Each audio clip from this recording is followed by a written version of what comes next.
मेरे प्यारे बच्चों, आज अपन क्लास 12th में आपकी एग्ज़ाम है 9 तारीख को। उसी के बेसिस के ऊपर में आपके जो कन्वर्सेशंस आते हैं सबसे ज़्यादा, उस कन्वर्सेशंस को कैसे इजीली हम अटेम्प्ट कर सकते हैं, उसी के लिए मैं आज आपको एक फ्लो चार्ट पे इस चीज़ को मैं आप समझाऊंगा कि जो एक केमिकल इक्वेशंस होती है उस केमिकल इक्वेशन को कन्वर्सेशंस कैसे करते हैं। जैसे आपको एल्कोहल से बोल दिया एमाइन कैसे फॉर्म कर सकते हैं, इस प्रकार से हम conversations of organic chemical reactions पढ़ेंगे। अब आपको मालूम होता है कि जब हम कहीं पर भी नया चीज़ स्टार्ट करते हैं तो हम हमारे सबसे बड़े पूजनीय देवता है गणेश जी को पूछते हैं। उसी प्रकार से हमारी जो ऑर्गेनिक केमिस्ट्री है उसमें जब हम कन्वर्सेशन स्टार्ट करते हैं तो हमें हमारे गणेश जी कौन है कन्वर्सेशन के अंदर, एल्किल हैलाइड बेटा। ये ज़िंदगी में हमेशा याद रखना कि हमें कोई भी कन्वर्सेशन करना है तो हमें सबसे पहले उसे एल्किल हैलाइड के ऊपर पहुँचना है ऑर्गेनिक केमिस्ट्री के अंदर, ठीक है। तो यहाँ पे हम यहाँ करते हैं अपन ऑर्गेनिक केमिस्ट्री में जब हमें पहुँचना है तो यहाँ ये RX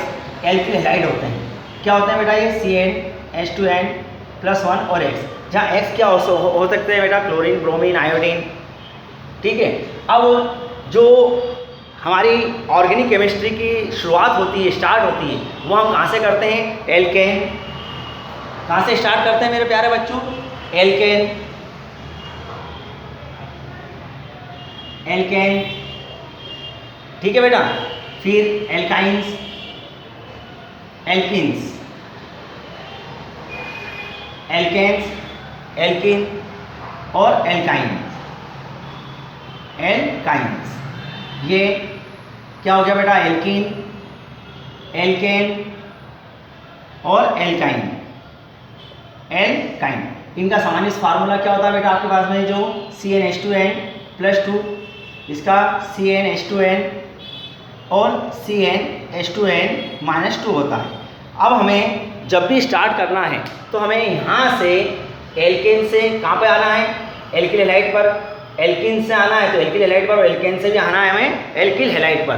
तो हम किस प्रकार से यहाँ पे आ सकते हैं? यानी हम यहाँ देखते हैं अगर एल्केन से आना है तो मेरे प्यारे बच्चों यहाँ पे अपन क्या करते हैं? HNu प्रकाश की उपस्थिति में क्लोरीन हैलोजनीकरण करना, यानी क्लोरीन से अगर अपन इसकी रिएक्शन कराते हैं, यहाँ पे क्लोरीन की रिएक्शन कराते हैं तो हमें क्या फॉर्म हो जाता है? Alkyl halide. कैसे फॉर्म होता है बेटा? अगर आपने जैसे मेथेन लिया, अगर मैंने मेथेन लिया और HNu प्रकाश की उपस्थिति में उसे क्लोरीनेशन करा तो हमारे को क्या प्राप्त होता है? एक HCl बन के बाहर निकल जाएगा और क्या बचा आपके पास है? Methyl chloride. तो ये R तो एल्किल मूलक हो गया और ये X क्या हो गया मेरे प्यारे बच्चों? Halogen group. तो इस प्रकार से हमें क्या प्राप्त हो जाता है? एल्किल हैलाइड, ठीक है बेटा।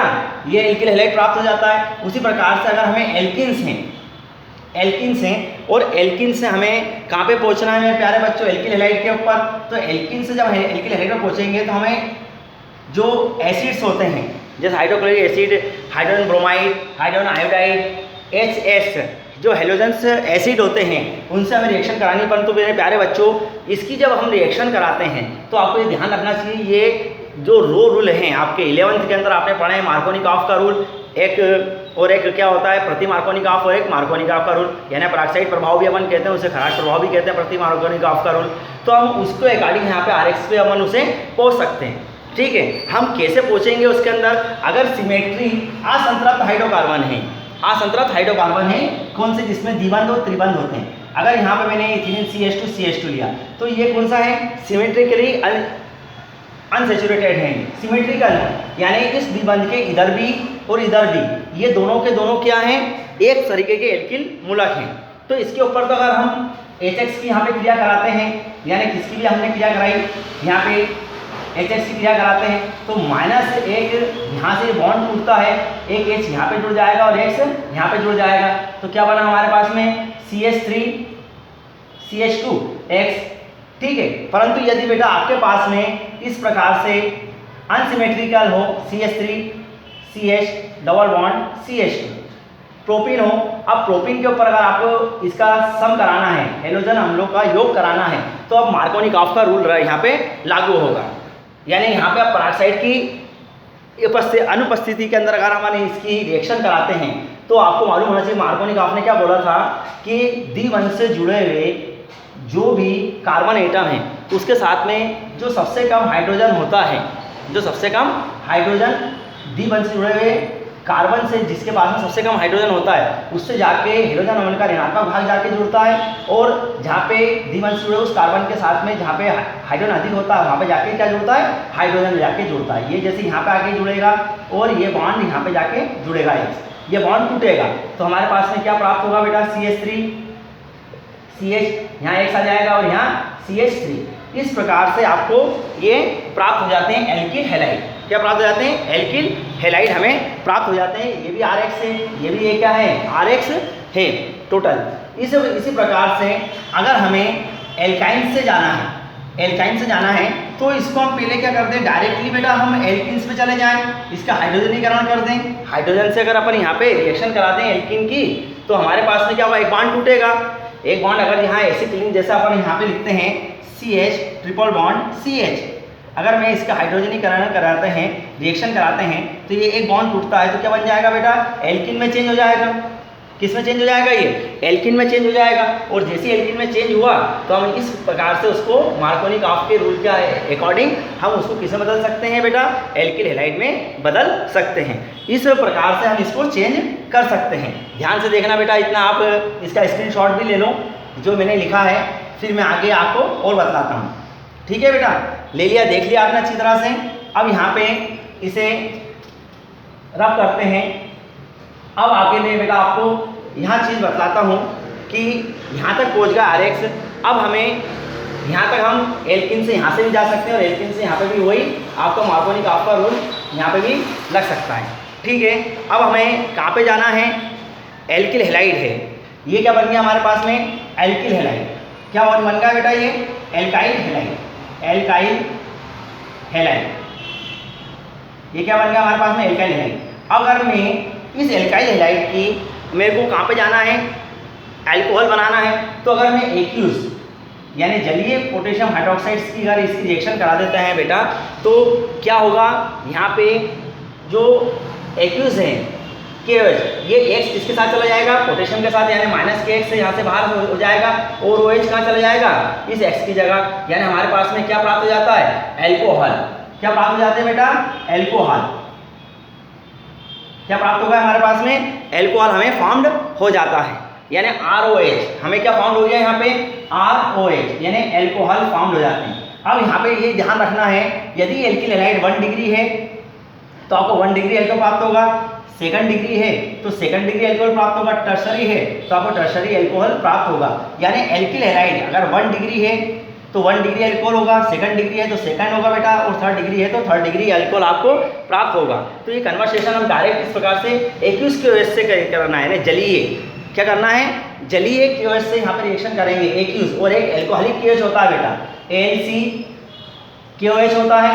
ये क्या करता है, ये तो जुड़ा हुआ जो समूह होता है उसको ही बाहर निकाल देता है, पूरा ही बाहर निकाल देता है। यहाँ पे जो एक्यूज होता है KOH, यहाँ पे क्या होता है, OH पूरा जुड़ जाता है। ये तो क्या काम करता है, ये तो एक तरीके से अपन बोलते हैं ना, डाकू होता है। डाकू होता है वो अपने ही सारी चीज़ें बांध के बाहर निकाल देता है। इसी प्रकार से ये पूरा क्या करता है, किसी भी समूह को बाहर ही निकाल देता है। इसलिए एल्कोहलिक KOH नहीं है। यहाँ पे अगर एक्यूज है तो इस अंतर को समझना, अगर एक्यूज है तो यहाँ पे एल्कोहल प्राप्त होगा, अगर एल्कोहलिक है तो हमें क्या प्राप्त हो जाएगा बेटा, वापस से असंतृप्त एल्कीन प्राप्त हो जाएंगे। जरा ये ध्यान रखना, इसकी चीज़ को मैं आपको बाद में बतला दूंगा, परंतु आपको थोड़ा सा एक अंतर मैं इस चीज़ में बतला रहा था इसलिए। ठीक है, अब अपन यहाँ पे थोड़ा सा रफ करेंगे, फिर उसके आगे और अपन यहाँ पे ध्यान से देखते हैं। ठीक है बेटा, यहाँ पे अपन वापस ध्यान से देखेंगे कि यहाँ एल्कोहल बन गया।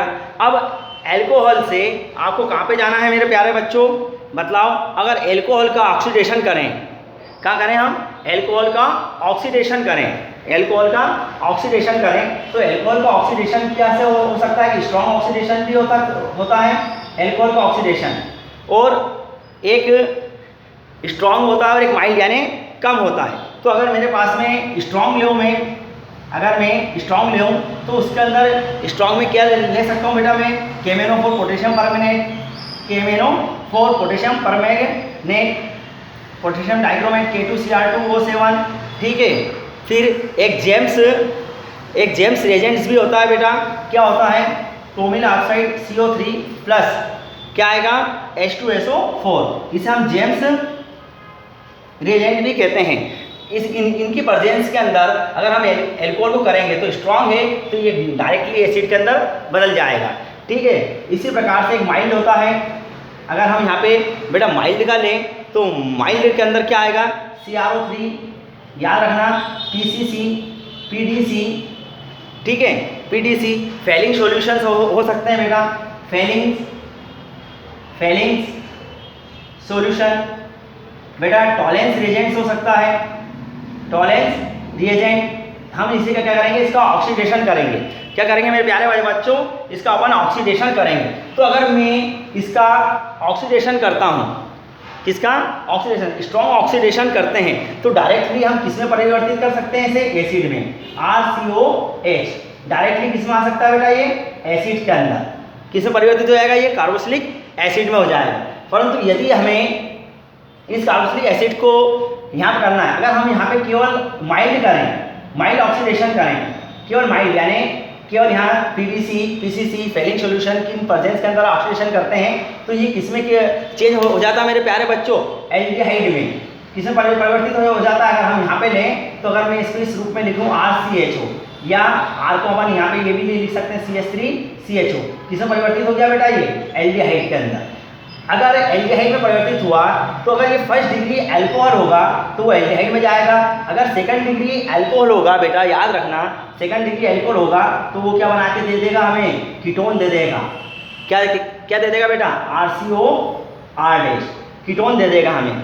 क्या बना के दे देता है, कीटोन्स देता है हमें। क्या देता है बेटा, RCOR यानी कीटोन्स। ये केवल अभी हम एक रास्ता देख रहे हैं कि हम किस रास्ते से एल्डिहाइड प्राप्त कर सकते हैं, किस रास्ते से हम कीटोन्स प्राप्त कर सकते हैं, किस रास्ते से हम अल्कोहल पे पहुंच सकते हैं। और ऑक्सीडेशन यहाँ पे भी अपन क्या करेंगे, ऑक्सीडेशन स्ट्रांग होगा, माइल्ड ऑक्सीडेशन होगा सेकंड डिग्री, और स्ट्रांग ऑक्सीडेशन करें जैसे यहाँ पे KMnO4 या K2Cr2O7। अगर हम इसकी प्रेजेंस के अंदर ऑक्सीडेशन करते हैं तो ये जो ऑक्सीडेशन है केवल आंशिक ऑक्सीडेशन करते हैं, आंशिक ऑक्सीकरण करते हैं तो मेरे प्यारे बच्चों एल्डिहाइड प्राप्त होगा। यदि आपने यहाँ पे ऑक्सीडेशन करा है, कौन सा आंशिक रूप से करा है, तो हमें कीटोन्स प्राप्त होते हैं। ठीक है बेटा मेरे प्यारे बच्चों, अभी नेक्स्ट वापस से मैं इसमें बतलाता हूँ।